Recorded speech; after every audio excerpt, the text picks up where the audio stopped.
Good afternoon, everybody. Unfortunately, as we've been saying all along, the fire season is far from over, and today, again, we've seen tragic consequences where 3 people have lost their lives after a large air tanker crashed in the Snowy Mountains, Monero region. And our thoughts and prayers and heartfelt condolences go to their families. It was a company contracted by the RFS to undertake that vital work. And again, our deepest condolences to those families who've been impacted.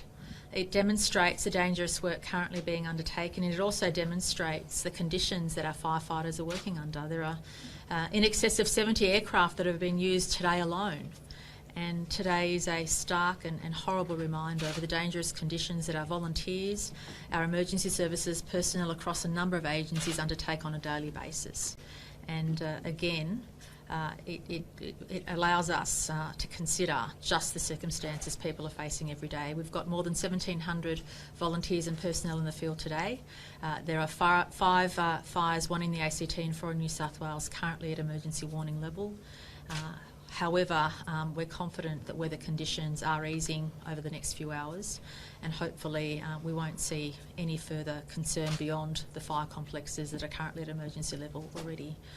But again, today demonstrates the fire season is far from over, and today is a reminder of how every single person who is defending life and property is at risk because of the dangerous circumstances, and the firefighting community around New South Wales, Australia and the world is very tight-knit, and I know many people have been impacted by the tragic news this afternoon, and our thoughts are not just with the families and friends and loved ones, but also for anybody who feels impacted by what's unfolded this afternoon. And we can't thank enough people who continue, notwithstanding these conditions, to put their own safety at risk to protect the lives and property of others.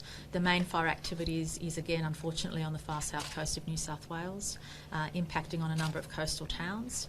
And again, towns that have already been impacted in recent weeks are facing again that threat this afternoon, although we're hoping that milder weather conditions and the easing of wind conditions will allow us to better fight those fires currently.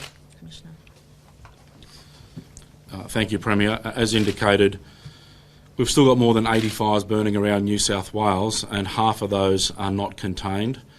We've seen fires get to emergency warning level today, up to 5 at any given time. We've now back down to 4 at the emergency warning level, and as the Premier indicated, there's also that fire in the ACT, which has been elevated to emergency warning alert level as well throughout the day, and we've got under normal cross-border assistance teams helping our colleagues in the ACT as they routinely do for us throughout any given fire season. The 4 fires that we've got burning at emergency warning level include 2 down the south coast that have been impacting west of areas like Eurobadalla and Badalla itself, and then also places like Berejiklian and Maruya down the south coast. We also got 2 new fires today to the north and the northeast of Bombala, which remain at emergency warning alert level at the moment. Throughout the day, the warnings and the advice to communities being impacted by these fires has varied depending on the particular circumstances, but generally speaking, the advice at the moment across those emergency warning fire grounds is to seek shelter as fire approaches. It is too dangerous to leave, and crews and aircraft and machinery are actively deployed at the moment in attempting to save and protect as much as we can in the path of these fires.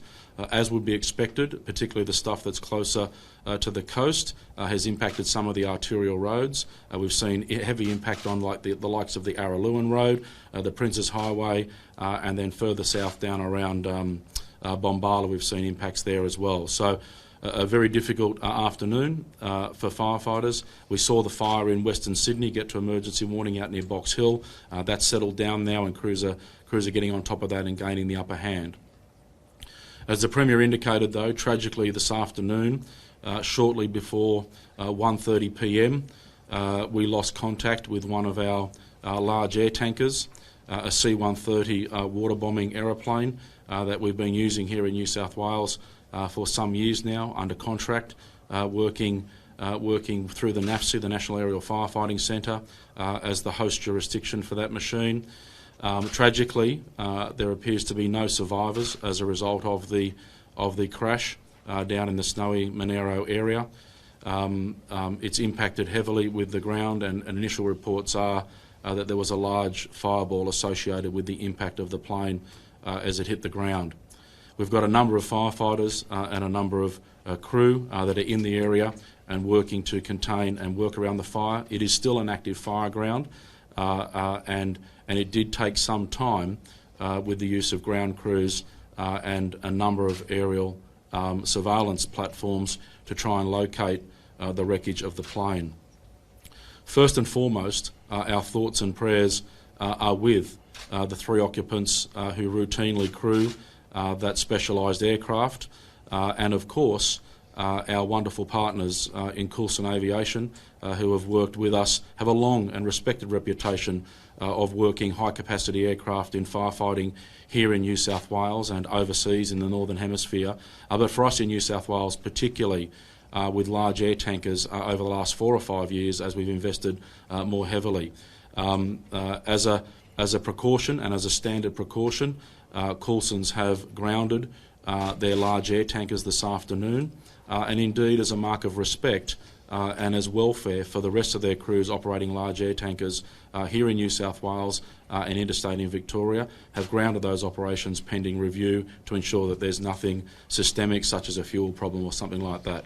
We've got the military helping us with the assessment and the evaluation of the fuel to rule that out, but of course I'm sure everyone would appreciate and respect that there's a process to work through, and having spoken personally with the owner and operator of Coulson's, both myself and Deputy Commissioner Rogers have had a number of conversations this afternoon. They are in the process of making contact with the loved ones of the families, so we need to be very respectful that there's no way we're looking at releasing names or anything at this stage until we know A, the details concerning the crash, and B, that appropriate notifications have occurred. The owners will be on a first available flight out of Canada that they can get on, and they're expected to be here in Sydney, in Australia, in the next 24 hours or so, where we'll be able to extend further and in person our condolences and work with them as they evaluate and work with their teams operating here in New South Wales, in Australia, and much further afield. As the Premier indicated, it is a confronting and sobering reminder of the inherent dangers and risks associated with firefighting, and we've seen all too often, unfortunately, this season, the very tragic consequences that can come as a result of these significant bushfires that we've seen burning across New South Wales. Any questions? Do we know what caused the flight to crash? Do we know any details about what was happening before it crashed?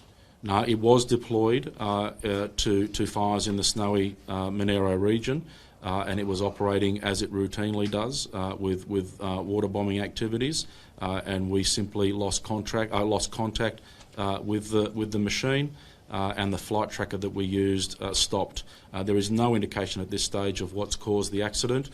Clearly, as you would appreciate, the scene itself is the subject to police control for their appropriate investigations and assessments, and of course the ATSB, the national regulator for aviation matters, is also heavily involved in their assessments and investigations, and it will serve us all well to not speculate and simply await the results of those findings and those investigations. What were the weather conditions like at the time when it came down? Oh, look, today down through the region, it's been very hot. It's been very dry. It's been very windy. We've seen smoke and we've seen dust across the area. It was another very difficult, aggressive fire weather day, which resulted in so many of these fires spreading and breaking out. Were the Army choppers having difficulty locating the wreckage because of the dust in the air? We had a number of aircraft operating in the air, including a number of ADF helicopters and a number of other aerial platforms that we've got with camera and surveillance technologies on them. All 4 machines, given the limited details that we had, and given that the fire burning in the area, remembering this machine was operating on an active fire ground. It still is an active fire ground. It was very difficult to locate the wreckage of the plane, and it was some hours after we lost contact and after we had the reports from the field of witnessing a crash that we were actually able to locate and get some vision of the crash scene. Did the witnesses suggest they saw anything before it came down? Beg your pardon? Did the witnesses that saw it come down, did they see anything happen in this kind of fire? As I indicated earlier, the only thing that I've got from the field reports are that the plane came down, it's crashed, and there was a large fireball associated with that crash. What's the experience background of the people that were on board? They're absolute professionals, and if I may, the firefighting fraternity, as we keep saying, is a tight-knit family. It's a fairly small family, and the crew on board were well known, not just to their colleagues here in Australia, but we're also reminded that a number of our US colleagues that are embedded in some of the incident management teams right now, including down in the high country, actually had personal relationships with them. So our hearts are with all those that are suffering what is the loss of three remarkable, well-respected crew that have invested, so many decades of their life into firefighting and fire management, and are professionals in the aviation sector and the aviation firefighting sector. And as I said earlier, we're very proud of our relationship, our professional relationship with Coulson's. They're a highly regarded, highly respected firefighting aviation contractor and organisation.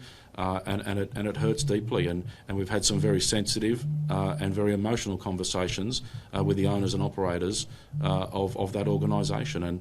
And as I say, our hearts, our thoughts and prayers are with them right now during this most awful of times. Do you know how old the plane is? No, I don't. Can I get an update on the conditions at the fire burning at Queanbeyan on the New South Wales ACT border?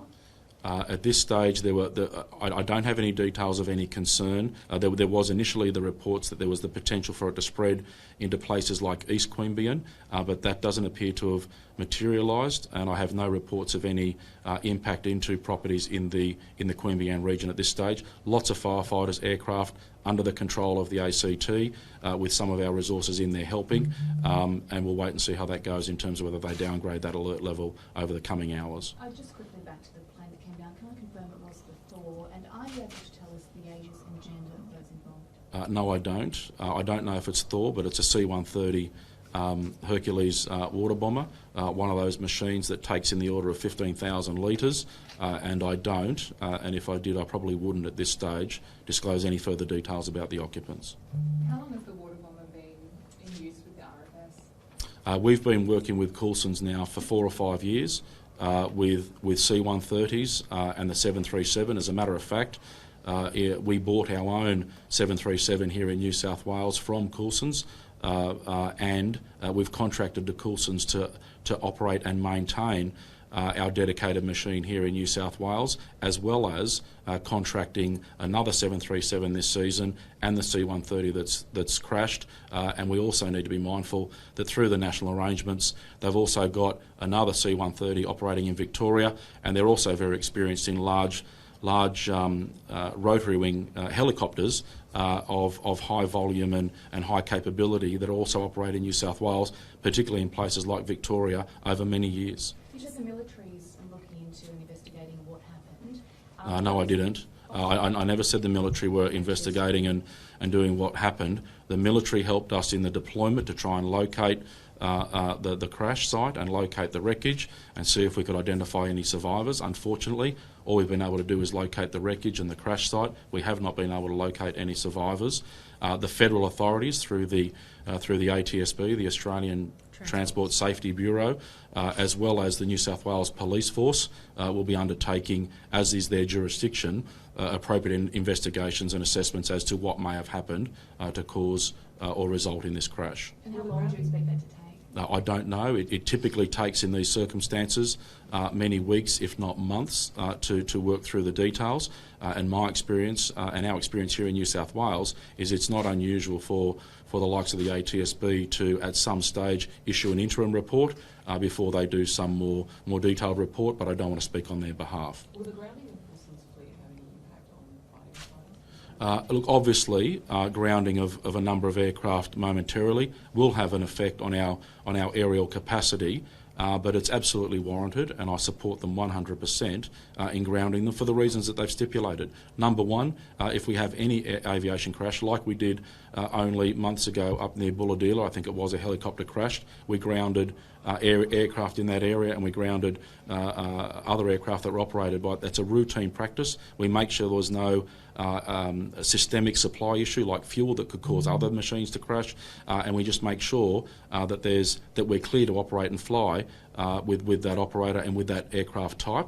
And of course, I think what Coulsons have done, which is entirely appropriate, and I think reflective of their value and their appreciation for their workforce, they're very mindful of the emotional and psychological effect that such a tragedy will have on the rest of their workforce, not just here in Australia, but that are home over in the Northern Hemisphere in North America or Canada. Was there a Mayday call? I don't know. And what's the next stage in terms of recovering the aircraft and the victims? Look, that will be in the hands of the police and the ATSB. Obviously, it's a scene that is under the management and control of police, and of course the ATSB will forensically go through the available information, which includes debris and site analysis to determine cause, and then at some stage we will see the retrieval of the aircraft, and more importantly, we will see the retrieval of the occupants. Are you able to confirm if those were Australians or international crew? No, all three occupants on board were US residents. Thank you. Thank you. Thanks.